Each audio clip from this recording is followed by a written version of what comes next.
বন্ধুরা, আসলে অ্যাটিটিউড বা দৃষ্টিভঙ্গি এমন একটা শব্দ, যে শব্দের মাধ্যমে আমরা বুঝি যে একটা মানুষের মনোভাব, অর্থাৎ অ্যাটিটিউড দ্বারা বা দৃষ্টিভঙ্গি দ্বারা একটা মানুষের মনোভাবকে বোঝানো হয়। অর্থাৎ আপনি একজন ব্যক্তিকে কি চিন্তা দিয়ে বিচার করছেন এবং অন্য একজন ব্যক্তি আপনাকে কি চিন্তা দিয়ে বিচার করছে, এই যে একটা মনের অনুভূতি বা মনের চিন্তা, এটাকে বলা হচ্ছে অ্যাটিটিউড বা দৃষ্টিভঙ্গি। তো আমাদের জীবনে এই দৃষ্টিভঙ্গি অনেক গুরুত্বপূর্ণ একটা শব্দ। এই দৃষ্টিভঙ্গির মাধ্যমে আমরা অন্যকে বিচার করি এবং অন্যেরাও আমাদেরকে বিচার করে। সুতরাং আমাদের দৃষ্টিভঙ্গি সবসময় পজিটিভ বা হাবোধক থাকতে হবে। যখন আমাদের পজিটিভ দৃষ্টিভঙ্গি থাকবে, তখন আমরা যে কোনো কিছুকে পজিটিভভাবে নিয়ে আমরা সেটাকে অগ্রসর বা বাস্তবায়িত করতে পারবো। আর যখন আমাদের মধ্যে নেগেটিভ বা নেতিবাচক চিন্তা থাকবে, তখন আমরা যে কোনো সহজ কাজকে সহজভাবে নিতে পারবো না এবং তা বাস্তবায়িত করতে পারবো না। তো আমি একটি ছোট গল্প বলবো। এই গল্পের মাধ্যমে আপনাদের বুঝাবো যে দৃষ্টিভঙ্গি কত গুরুত্বপূর্ণ এবং কার দৃষ্টিভঙ্গি কীরকম হয়ে থাকে। তো একদিন এক নদীর ধারে একজন সাধু ব্যক্তি ভোরবেলায় স্নান করতে গেছেন। স্নান করে এসে তিনি পূজা করবেন। তো তিনি যখন স্নান করতেছিলেন, তখন ওই অপর ধারে, অর্থাৎ নদীর অপর তীরে আরও একজন ব্যক্তি স্নান করতেছিলেন। তো সাধু ব্যক্তি মনে মনে চিন্তা করলেন যে আমি যে স্নান করতে আসছি, অপর পারে যে ব্যক্তিটা স্নান করতেছে সে নিশ্চয়ই আমার চেয়ে আরও অনেক বড় সাধু ব্যক্তি।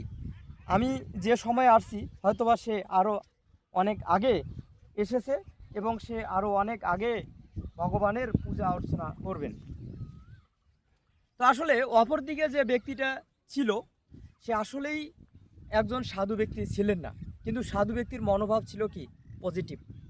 কারণ তিনি সাধু বিধায় সে অপর ব্যক্তিকে মনের দিক দিয়ে সাধু বিবেচনা করে চিন্তা করেছিলেন।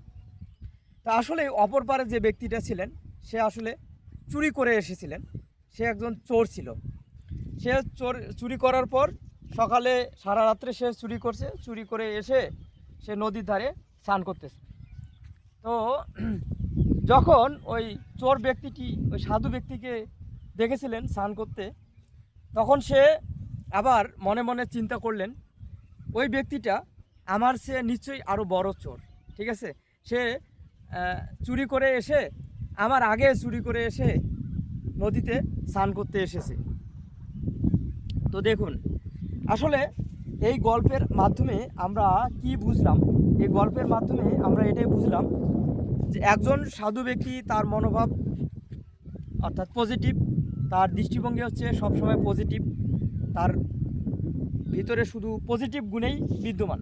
আর একজন চোর ব্যক্তি, সে কি, তার মনোভাবটা হচ্ছে নেগেটিভ এবং সে একজন সাধু ব্যক্তিকেও পর্যন্ত কি মনে করলো, চোর মনে করলো। তো আসলে আমাদের ব্যক্তিগত জীবনে, পারিবারিক জীবনে কেউ যদি আপনাকে নেগেটিভ চিন্তা করে, নেগেটিভ কথা বলে, তার উপর বিবেচনা করে আপনারা নিজেকে কখনো দুর্বল বা নেগেটিভ ভাববেন না এবং নিজের বোধগম্যতা, অর্থাৎ নিজের চিন্তা শক্তি, নিজের ভিতরের যে প্রতিভা, জ্ঞান, দক্ষতা, এটাকে নিজেকে পজিটিভ চিন্তা করতে হবে।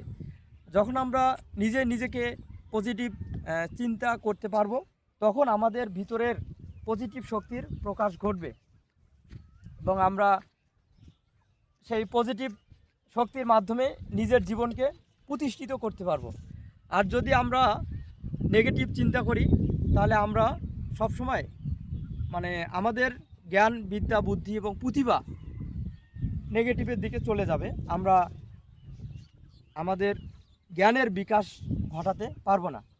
তো আসুন বন্ধুরা, আমরা সবাই পজিটিভ চিন্তা করি। Think positive, talk positive, work positive, then all will be positive for you. Thank you বন্ধুরা। তো আমার এই ভিডিওটি যদি আপনাদের ভালো লাগে, তো অবশ্যই লাইক, কমেন্টস এবং সাবস্ক্রাইব করবেন। ধন্যবাদ।